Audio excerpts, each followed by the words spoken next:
And when it counted most, they forced turnovers and made the big play, especially at home. So the Detroit Lions, last year, went all the way up to the Central Division Championship, 12-4, and boy, at home they were unreal. I think Detroit has tipped their hand a little bit, guys, as they tried to get Pat Swilling, free agent offer sheet, offered to the Saints, but the Saints decided, and correctly so, to leave him there. There were the rumors that we put out before that they at least inquired about Charles Haley. Someone that can pressure the passer. They're not sure that Mike Kofer can ever be the Mike Kofer that he once was. And so I think that they got Jerry Ball in the middle. Hopefully he's okay. A little more pressure on the passer. Gary Danielson, who certainly knows his Detroit Lions very well, is in Sewanee. Let's check in with Gary. What do you think? Well, Chris, I think you're exactly right. The Lions went into this draft looking to try to get a Pat Swilling, Charles Haley. They've got the injury problem with their great outside linebacker, Mike Kofer, so they have to address that problem with an outside rush person. I look at Robert Prochet, Scroggins, this type of guys, but don't forget, they had a problem at right tackle last year also. The injury with Mike Utley has forced them to shuffle their line around, and they ended up finishing the year against Washington with Scott Conover, a rookie offensive tackle. So maybe Skripnik fits into their plans right here. I know there have been some disagreements within the brain trust with Detroit about Skripnik, but maybe he fits this late in the draft. Gary, who else might they be looking at if they want to move a little bit? I mean, if they wish that Johnny Mitchell was still there at tight end. Dan Henning wanted one, but he's long gone. Who else might we be looking at here? You're right. They really tried and wanted to move up for Derek Brown, and they hope that Mitchell might be available. I think they're all set at wide receiver. It's a position that they really upgraded. Last year, they got Pritchard with the trade with Dallas, and they really like the way he's come on. At 305 pounds in their last minicamp, he ran a sub-540. He ran 4.9340. So they really think he's going to be a factor. I think you got it labeled right. They're looking for that outside rusher. There's a little bit of hesitancy about Scroggins. They love his outside rush, but they question whether he plays every play. And that's what they really are debating right now, I believe. All right, Gary, put the shades back on and go talk with Glanville, and we'll talk with you shortly. Mel, if you're the Lions, where do you go? I'd go for Chuck Smith, linebacker from Tennessee. I really think he's the best player on the board. You know, they had an interest in Swilling, an outside linebacker from Georgia Tech, plays at New Orleans. Now you go back, I think, to Tennessee, a major college program, and take a Chuck Smith with the idea you're going to get some heat on the quarterback. The best pass-rushing defensive end still there, with the idea you'll complement Spellman would be Robert Prochet. Well, the card has gone up, and we shall see. Pass rush seems to be what we agree on, just exactly who. The Detroit Lions select Robert Prochet, defensive end, South Carolina State.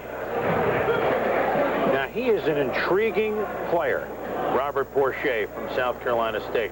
And with the Buffalo Bills up next, they're just pretty disappointed, because I think if Prochet was there for him, that's where they might have gone. But Prochet, I mean, you come out of a school like that, Harry Carson school, am I correct? Well, he worked out pretty well for the Giants. Prochet, describe him a little bit, Mel, because he's an intriguing pass rush guy, isn't he? I tell you, I thought he would have been a great pick for Atlanta, you know, with Glanville down here needing help on the defensive line. You look at the Detroit Lions, they need somebody to complement Spindler and Owens, two guys that are great against the run, are going to improve as the years go on, but they needed that dominant pass rusher, and Robert Prochet out of South Carolina State can get into the backfield, penetrate. He's 270, tremendously quick, played at a low level of competition, as you see here, caused a disturbance on in every game, but the key for Prochet, in my opinion, was how he did that at the blue-gray practices in the blue-gray game when he went up against major college standouts on the offensive line and was still able to generate a pass rush. And I think that's what caught the NFL scouts' eyes and really allowed him to be a late first-round pick. Like I said, really, Chris, if I'm the Atlanta Falcons, he's my pick in the first round. Now he slides down to Detroit, a team that desperately needed somebody to get heat on the quarterback after they lost out on Swilling and really opted not to pursue Cornelius Bennett. So I think a fine pick for the Lions. Yeah, and Mel, I think, you know, less and less to be made as years go on about small college competition to play with a guy, Barney Chavis, who was from South Carolina State, outstanding defensive player. The thing that was impressive about Prochet is the quickness, and I think at his size, you can move him either inside or outside on that defensive line. He's still going to give you great pressure on the quarterback. All right, so Prochet goes to the Detroit Lions. The Buffalo Bills are up next. We might have to take a guess at that when we come back in a moment.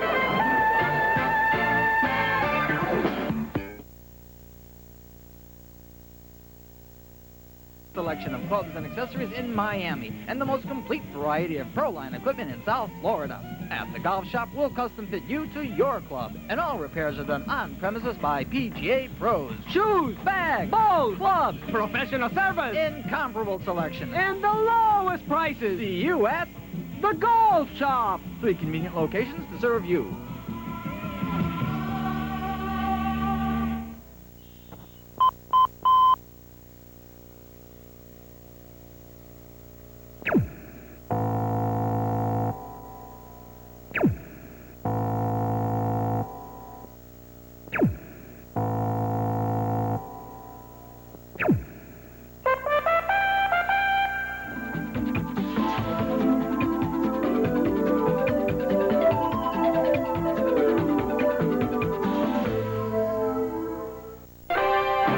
ESPN's America's Cup 92. Dennis Conner launched a surprising comeback, but Bill Koch has his sights set on defending the cup.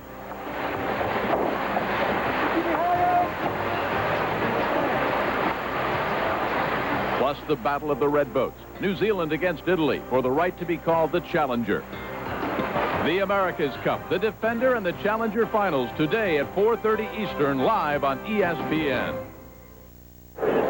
Back at the draft, we'll talk the Bills in a moment, but Chris Myers with Jimmy Johnson. Dallas, always intriguing on draft day.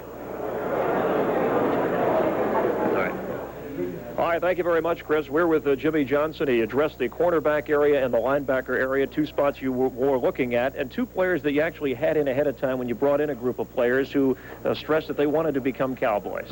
Well, you know, they're quality players, they're quality people. We know a lot about Kevin Smith. We were at Texas A&M. We watched him work out. He is a cover corner. He holds a career record for interceptions at Texas A&M. I think he really helps our football team, both in our nickel package and there at corner. Robert Jones is a player we studied probably more than any other player in this entire draft. He really fits what our need is. We hired an assistant coach from East Carolina, was a defensive coordinator there.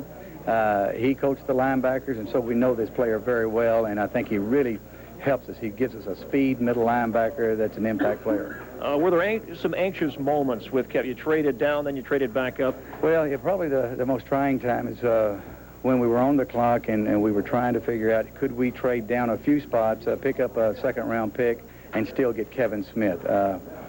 We hashed it back and forth. We knew we wanted Kevin Smith, but we were trying to pick up some extra picks, and we were able to move down, and like I said, it was a trying time, but we were able to get our player. When the morning started, Jimmy, did you want to move up into that top 5? Was there... No. We had privately told some media people here earlier, even yesterday and before, that we were not going to move up into the top part of the draft unless there was something really bizarre happening. Our whole thought was to stay at 13, maybe move down a spot or 2. We did talk about possibly moving up to 11 because we were concerned that the Dolphins might pick Kevin Smith. The only thing is they got Vincent earlier on, so we knew that we were safe there at 13. All right, 3 picks in the second round. I know you don't like to talk about specific players, but quickly, if you could, Darrell Williams, a guy who you know from Miami and could fit a need area. Well, you know, of course, we have to wait and see. I think Darrell is a quality player. He's a good football player and very deserving, and we'll have to wait and see what happens in the second round. You have some players or areas targeted, though, with those particular... Yeah, we've got a couple of players in particular that we would really like to pick up with the 8th, 9th, and 12th pick in the second round. Okay, good luck the rest of the way. All right, thanks very much, Jimmy Johnson of the Cowboys. Let's now go back to Chris Furman in New York. Chris? All right, Chris, thank you very much. Buffalo Bills have about 8.5 minutes to make their selection, and for the second straight year, they represented the AFC in the Super Bowl. For the second straight year, not quite the ending they wanted. In Super Bowl 26, Jim Kelly tied a record with 4 interceptions, and Buffalo dropped its second straight Super encounter. Marv Levy still has the AFC's best talent, but how the team reacts to another loss and other changes remain to be seen. Gone, offensive guru Ted Marchibroda. But in Jim Kelly, Thurman Thomas, Andre Reed, James Lofton and company, the Bills can strike from anywhere.